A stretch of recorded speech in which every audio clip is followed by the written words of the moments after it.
Hey there, Sharon Horne-Ellstrom here. Welcome to day 1415 of What's She Up To Now. Just sharing and documenting the journey as I've transitioned in businesses from the brick and mortar corporate world of business to the online world of business, and then back and forth again, and helping businesses to grow and build and supersize. Some brand new starting out. We're working with a new group of investors who are just starting their investment business, as well as people that have been in business and are making 7 and 8 figures and beyond. So it's really fun. Being online is very different than being offline, and I thought that I would be immune to some of the pitfalls that people fall into. Yet, lo and behold, as I've been experiencing my journey, I have found that I have gone in some of the learning loops and shiny object syndrome and the other things that people talk about online that I was like, why do marketers talk about that? Well, it's because when we're doing something new, we fall prey to these pitfalls, these potholes, these things we can fall in. So I do this little video journal actually for myself as well as for the people that I work with that are interested to share, the mistakes I've made so that you don't have to, is how I look at it. I think about and share different pieces of content every day. Every day I share an idiom. For the month of December, we're doing Christmas related or holiday related or cold weather related idioms because there aren't really very many idioms about December. There's like the May-December romance kind of thing was the only one I found when I Googled to look up idioms for December. So then, of course, I had to stretch my meaning out a little bit. And so we looked for cold and things like that. So dead of winter was our idiom for today. It's been around since the 16th century. And again, in the 1807, Washington Irving used it in his Salmagundi or something. But Shakespeare used it in Twelfth Night. And it's been used, multiple times and probably hundreds of thousands of times since then. I know I've said dead of winter, meaning, hey, the middle of winter, when it's the darkest, coldest part of the winter, right in the heart, in the midst of it all. And so we tied that to business and how does supersizing and growing your business in the dead of winter? Where are you in your journey of supersizing and growing your business? Are you in the beginning stages? Are you in the middle stages and making progress, or are you somewhere along the way, or are you in the final stages of supersizing and growing your business and creating the entity and the legacy that you want to move on from someday? And you can tell that by doing audits and measuring where you are versus where you want to be, and taking little litmus tests and little measurement tests. Is your profitability, are your processes, systems, people, teams, leadership, etc., where you want them to be? Can your business run without you? The key to supersizing your business is if you go down because you're sick or hurt or injured, will your business still exist without you? Back in the day, that wasn't necessarily true for me. When I was in corporate America, if I wasn't there, if I wasn't working, I wasn't getting an income. That's the problem with the job. But with my businesses, I made sure that I set them up. And not all of them. I made that mistake early on of not setting them up so they could run without me. But as I was working in corporate America, I had to set systems and processes in place that they could run when I wasn't there, because I wasn't there most of the time. I was working my day job while my side hustles were running in different industries, different businesses. And then when I had my sudden cardiac arrest, that was a true test of, had I done a good job with my processes and systems in terms of the business being able to run without me. And my son stepped right in, and the business ran perfectly fine, and probably even better in some areas and aspects without me there for a year, because I had a lot of recovery and a lot of different things I needed to do as part of that event. So dead of winter was our idiom today. I guess I wasn't clear that dead of winter meant the middle of winter. It's defined as the middle of winter. I thought it was just, in the depths of the coldest and darkest part of the winter, how long winter can feel sometimes. But that's pretty close. Our Get Up and Go challenge today was day 14 of our 10th free 30+ day Get Up and Go challenge since the pandemic started. It's just my way of giving back and keeping myself moving and help other people to keep moving during a time when everything around us is telling us just to stop, hibernate, don't pay attention to anything but the media, don't think for yourselves. And that's the opposite of what I and people that I work with want to do. We want to keep moving. We want to get up and go. We want to keep moving forward no matter what is going on around us. Because guess what?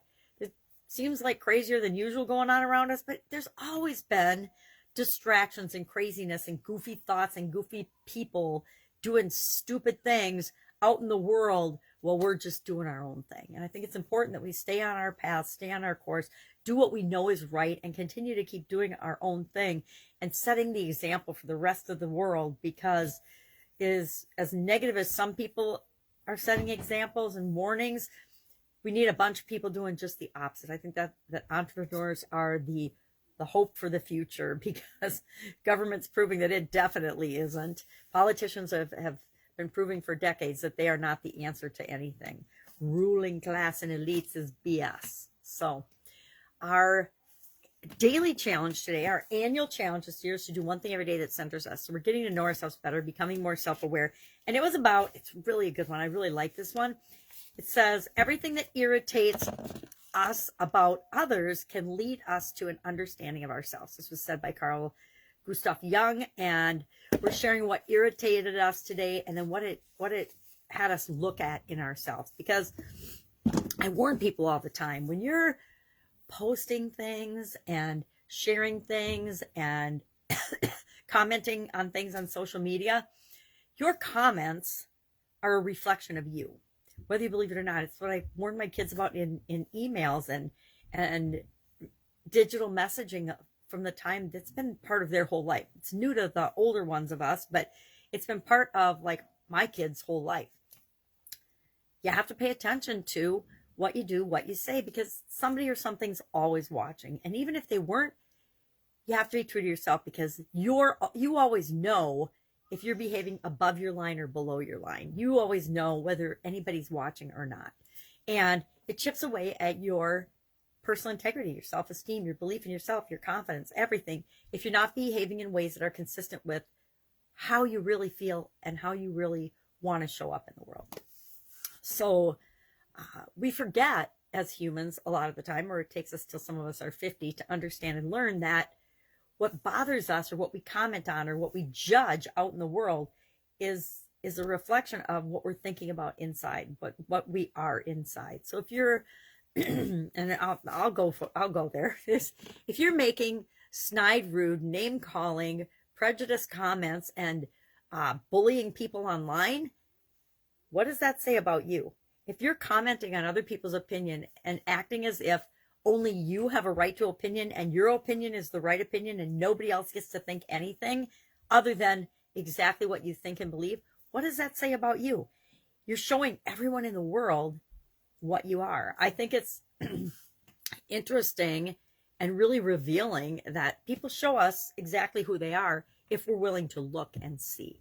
These politicians they're behaving in inappropriate, illegal, immoral, terroristic, violating non-American, not caring for the people that they're supposed to represent and only out for themselves ways. Guess what? There's a whole lot of the population that sees them for who they are and their evil ways. And they're just showing us, and they think that everyone is so stupid we don't see it, and that they're somehow above the good versus evil thing. So I think it's kind of mind-boggling, but the truth is, anybody who's thinking for themselves sees what's actually trying to go on in the world, and we're not going to allow it. It's not going to stand, because I personally believe good always trumps evil in every area and aspect of our lives over the long run. Maybe the short one, evil gets a win here and there, right? But for the most part, good will always triumph over evil. That's my belief, and I choose to believe it. I'm going to continue to believe it probably till the day I die, because what's the alternative? Thinking that evil gets to win? Not going to buy into that. All right, I digress. I am going to go do my work for the day. I've been hanging out with my granddaughter and doing other things that are getting ready for the holidays. Finally got the tree up last night. I hate to admit that. I don't think I have ever put the Christmas tree up so late. This has been one of those just strange years. Even stranger than 2019. I had COVID, but I still got the tree up early. And the same true last year. We had the tree up a lot earlier too. So I don't know what happened this year. I guess babies in the house and all kinds of craziness going on.